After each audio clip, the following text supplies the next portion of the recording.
السلام عليكم، كنتمنى تكونوا بخير وعلى خير وصحه جيده وانتم كتشاهدوا الفيديو. اليوم ان شاء الله غادي نشارك معكم فلان رويال بالكريمه واللوز. كيجي لذيذ بزاف وكيصلح في المناسبات.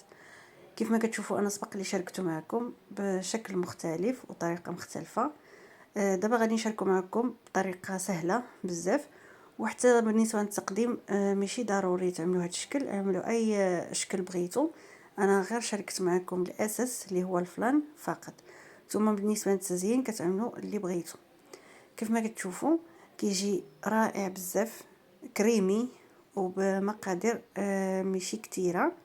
يعني الكريمه ماشي كتيره بزاف. هانتوما تشوفوا. تابعوا معايا المقادير وطريقه التحضير. هنايا غادي نبداو في الاول. غادي نحتاجوا لتر ديال الحليب، وغادي نحتاجوا 500 مليلتر ديال الكريمه اللي هي هولالا ولا ماجيك ولا اي كريمه عندكم. يعني الناطع انا عملت هنايا كريمه ديال الحلويات ولكن بدون سكر، حيتاش غادي نزيد السكر في الفلان.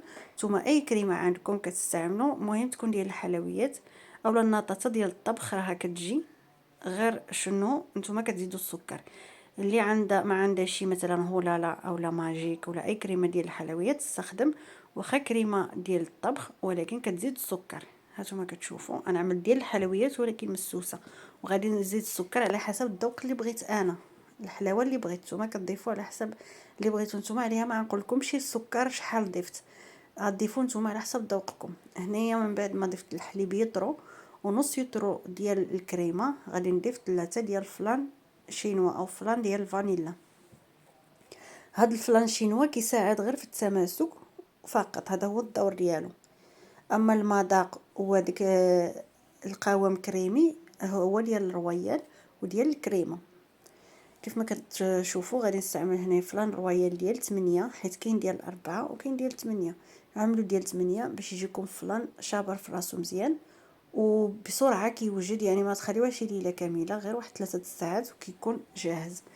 هنا غادي نخوي الفلان وغادي نضيف السكر على حسب الذوق. كيف ما قلت لكم عليها ما نقول لكمش شحال السكر ضفت، على حسب ذوقكم. صافي هنايا من بعد ما ضفت السكر غادي نخلط مزيان مزيان حتى كيذوب هذا الفلان ويذوب السكر. غادي نحطها فوق النار. غادي هنا ضفت السكر كيف ما كتشوفوا عليها ما نقولكمش القياس ديال السكر، ضيفوا اللي بغيتو نتوما. هنا غادي نخلط مزيان حتى ما كتبقاش هذيك الكويرات ديال الفلان. وهنايا نزلتها فوق النار وخليتها مره مع التحرك حتى كنوصل. ما كتخليوهاش حتى تغلي، يعني صافي كتحسوا بها قربت تغلي صافي كطفيو عليها النار. هنا غادي ندوز نطحن اللوز. اللوز هنا حمرته، كيف ما حمرته في بريصه ديال البانيني كيجي تحمر في بريصه ديال البانيني كيجي غزال غزال غزال. جربوه وما كياخذش الوقت بزاف، بخصوص الا كنتم مزروبين. انا هذا الفلان هذا وجدته في وقت قياسي، مع التصوير وداكشي كيدي الوقت، ولكن البريصه ديال البانيني كتحمر المكسرات بطريقه مزيانه، ما كتبقاو لا تحركوا ولا حتى شي حاجه، وبسرعه يعني كتسربيكم على الفران وعلى المقله. هنا غادي نطحن هذاك اللوز. تقريبا عملت نص كاس ديال اللوز ولا كاس اللوز، عملوا القياس اللي بغيتو التقرميشه تجيكم بزاف كتعملوا. انا عملت النص ديالو تقريبا نص كاس ديال اللوز، عملت النص ديالو طحنته غنعملو في وسط الفلان، والنص الاخر خليته غادي نهرمشو وغادي نزين به من الفوق. هنايا جبت المول اللي غادي نعمل فيه الفلان. غادي نخوي فيه هذا الكراميل. انا كنعاد الكراميل بالسكر، ولكن هذا الفلان فيه الكراميل ديالو غادي نستعمل هذا بلا ما نبقى نعاد الفلان ديال السكر. صافي هنايا عملت نص ديال ساشيه ديال الكراميل في المول. وهنايا جبت الفلان من بعد ما وصل لدرجه ديال الغليان. غادي نضيف عليه شنو اسمه اللوز اللي طحنت، ولكن ما كطحنوش مزيان، كتخليوه شويه حبيبات باش كتحسوا بهذيك التقرميشه في الفلان. هانتوما كتشوفوا غادي نخلط مزيان مزيان حتى كيتجانس هذاك اللوز وما كيبقاش حتى هو مكور. علاش ما كنضيفش اللوز من الاول؟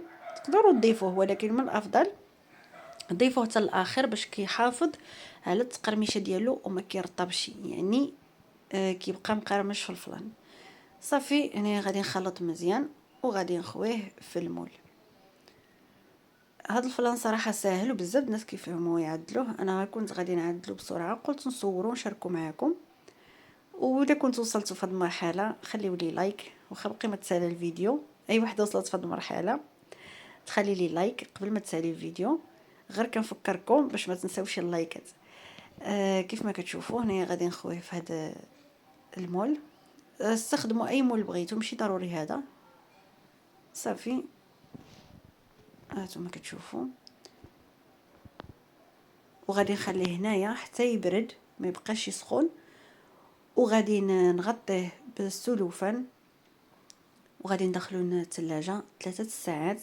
هانتوما كتشوفوا كيكون جمد وكينزل بسهوله. ملي كتقلبوه كيهود بسهوله، يعني ما كيلصقش ولا.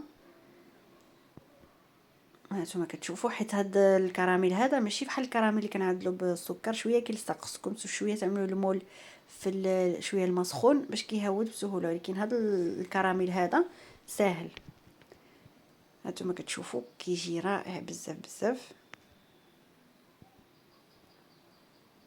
بالنسبه للتقديم انا عملت تقديم لي المهم غير حيت هاد الفلان غير نضر. زينت بالفروطه الفواكه اللي عندي، وانتم زينوا باش ما بغيتو. كانت عندي بقات لي شويه ديال الكريمه، زينت بها، عملتها في واحد الكاس وضفتها حتى هي، حيت كاين اللي كيبغي ياكل الفلان مع الكريمه. طربتها شويه مع السكر حيت هاد الكريمه هذه مسوسه. طربتها مع السكر وغادي نزينها شويه باللوز طربتها مع شويه ديال السكر وتكون بارده باش كطلع وكتحصلوا على هذا القوام. وعملتها في هذه الكوبه هذه. وهنايا غادي نزين بالفروطه. المهم تزيين عشوائي. انا سبق لي شاركت معكم في القناه فيديو ديال التزيين ديال الفلان، رجعوا لهذاك الفيديو شويه قديم، يعني تقريبا شي عامين ولا 3 سنين. باش شاركت معكم هذاك الفيديو. بغيتوا الطريقه باش تزينوا الفلان بطريقه احترافيه، كترجعوا لك الفيديو. اما هنايا زينتيه بطريقه عشوائيه، حيت هذا فلان مزروب وعاد ما عنديش شي ناباج باش ندهن به الفروطه باش ما تكحلش. يعني كنت كنسربي باش الفروطه تبقى محافظه على اللون ديالها باش ما تاكسدش. نتوما عارفين كاين شي فواكه هنايا بحال البنان، بحال البرقوق، بحال الخوخ والشهديه راه كيتاكسدوا، والتفاح كتاكسد. يعني خصك كيف ما تقطعوا تستهلكم ما يتعطلوش. ولكن الا كان عندكم الناباج يمكن لكم تاخذوا الوقت في التزيين وهذا. هنا كنت مزروبه غير على حساب فروطه ما تاكسدش، وزينت تزيين عشوائي وصافي. نتوما كتزينوا بالطريقه اللي بغيتوا ترجعوا للفيديو باش تشوفوا طريقه التزيين الاحترافيه ومزيونه. ومهم كنتمنى الفيديو يكون نال الاعجاب ديالكم، وطريقه سهله بزاف، وشاركت معكم بزاف ديال انواع الفلان. رجعوا للقناه وغادي تجبروا تما الفلان كيشبهني الفلان رويال، ولكن بدون فلان رويال اقتصادي وبدون كريمه. كاين فلان ديال الاعراس والمناسبات، وكاين بزاف ديال الانواع د الفلان. رجعوا للقناه وغادي تجبروا فيديوهات تما. وهذا فلان انا قلت لكم كنت غادي نوجدو بسرعه وصورته وبغيت نشاركه معكم. حتى هو عاوتاني غير مكلف. يعني كاين فلان كتعمل فيه يطرو ديال الكريمه ديال هولالا ولا ماجيك ولا اي كريمه. هاد الفلان هذا عملت فيه غير يطرو د الحليب ونص يطرو ديال الكريمه، وخليت هاد شويه من هذاك نص يطرو اللي زينت به. يعني غير مكلف، شويه اقتصادي. يعني ما تقولوش انا الكريمه تكون ناقصه الفلان ما غاديش يجي عاقد ولا شي حاجه. الطريقه صراحه سهله، واي حاجه يمكن لكم تبسطوها، واي حاجه يمكن لها تصدق معكم من ابسط الاشياء. هانتوما كتشوفوا كيجي كريمي، القوام ديالو مزيون. وهذاك اللوز ما كيجيش كثير فيه بزاف، كيجي معوض. ديك التقرميشه كتجي خفيفه في وسط الفلان. كنتمنى ما نكونش طولت عليكم، وخليتكم في امان الله وحفظه. مع السلامه.